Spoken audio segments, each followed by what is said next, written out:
Assalamualaikum warahmatullahi wabarakatuh. Perkenalkan, nama saya Yepi Aprita, NIM 1711310017, KPI semester 7. Baik, di sini saya akan mempresentasikan hasil resume yang setelah saya baca bersumber dari buku Manajemen Media Massa dari Ade Putranto Prasetyo.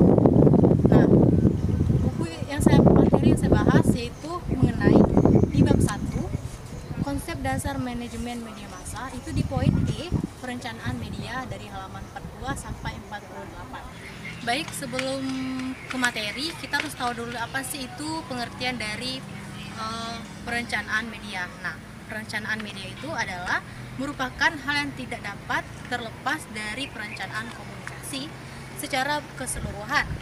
Hal tersebut dikarenakan perencanaan komunikasi serta perencanaan media merupakan satu-satunya perencanaan yang utuh. Nah, jadi terdapat 5 poin penting yang berhubungan dengan perencanaan media. Nah, yang pertama itu ada pencarian informasi lanjutan, lalu yang kedua itu ada penggunaan dalam komunikasi, yang ketiga ada perspektif penggunaan media massa, lalu yang keempat ada faktor-faktor kumulatif dan kuantitatif, lalu yang kelima itu ada karakteristik media cetak, radio, maupun televisi yang diperhatikan dalam perencanaan.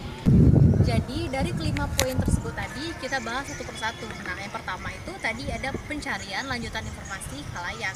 Jadi proses adaptasi dari suatu inovasi tidak dapat berlangsung sekaligus, namun bertahap ya. Nah, hal tersebut berpegang pada prinsip bahwa khalayak merupakan makhluk rasional yang selalu menimbang untung rugi dalam memilih maupun menerima suatu hal yang baru. Jadi, yang dimaksud dengan pencarian informasi adalah suatu tindakan dari seseorang kepada pihak-pihak berwenang untuk menyatakan kejelasan serta mencari saran-saran yang muncul, khususnya tentang kebenaran secara fakta. Nah, ada beberapa faktor yang dapat mempengaruhi proses pencarian informasi, diantaranya adalah faktor sosial-demografis khalayak seperti jasa kelamin, usia, tingkat pendidikan, juga pekerjaan. Selain itu juga ada faktor lain seperti penggunaan media modern serta inovasi penggunaan media massa oleh khalayak.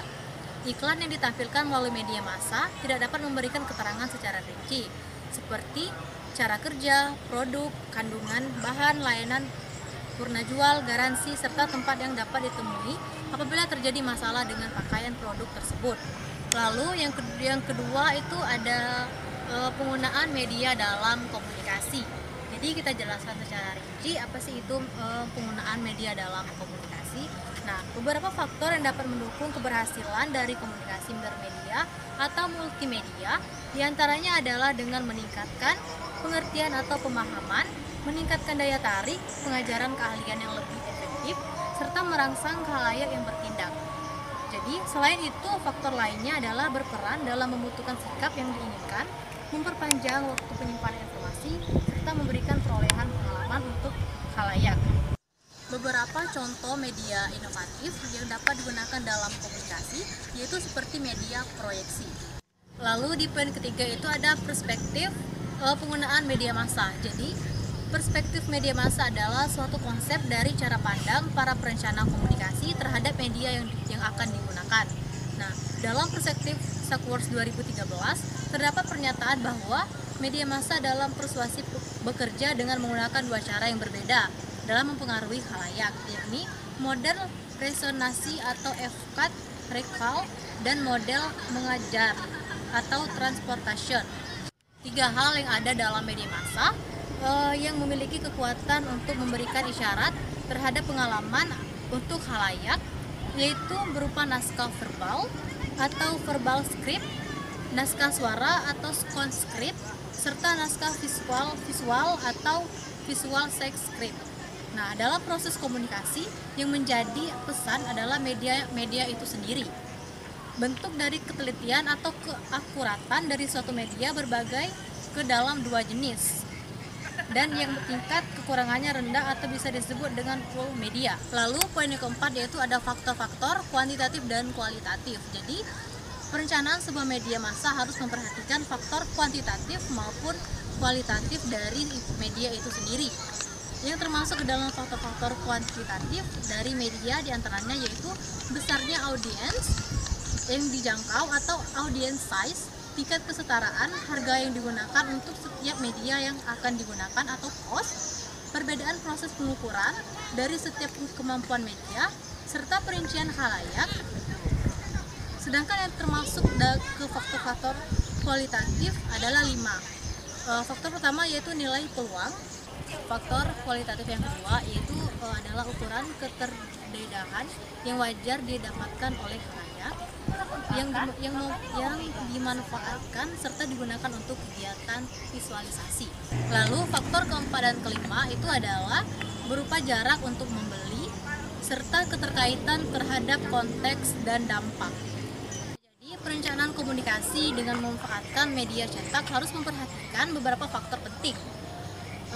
Di antaranya adalah mengenai jangkauan atau cakupan dari media tersebut. Juga informasi yang menandai dari media yang akan digunakan. Selain itu, penting juga untuk memperhatikan selektivitas, yang artinya seseorang perencana harus mampu memilih serta mendapatkan pesan yang berbeda pada setiap media. Jadi dalam memilih suatu media cetak untuk publikasi, maka perlu memperhatikan mengenai proses produksinya, ukurannya, bentuk maupun warna yang akan digunakan. Berbeda dengan media cetak, bila memilih penggunaan media televisi, maka setiap spot yang digunakan publikasi. Jadi saat memilih televisi juga perlu diperhatikan saat memilih waktu untuk komersial. Faktor fleksibilitas perjanjian juga perlu diperhatikan, terutama bila terjadi pembatalan penayangan. Bahkan faktor khalayak juga sangat penting untuk diperhatikan bila memilih publikasi menggunakan media TV. Kemudian apabila publikasi menggunakan radio, maka harus diperhatikan mengenai untung maupun ruginya saat memanfaatkan radio sebagai media promosi. Baik, mungkin itu saja yang dapat saya sampaikan di materi kali ini dalam perencanaan media. Jika saya banyak sekali kesalahan dalam penyampaian materi, saya mohon maaf. Kepada Tuhan saya mohon ampun. Terima kasih. Wassalamualaikum warahmatullahi wabarakatuh.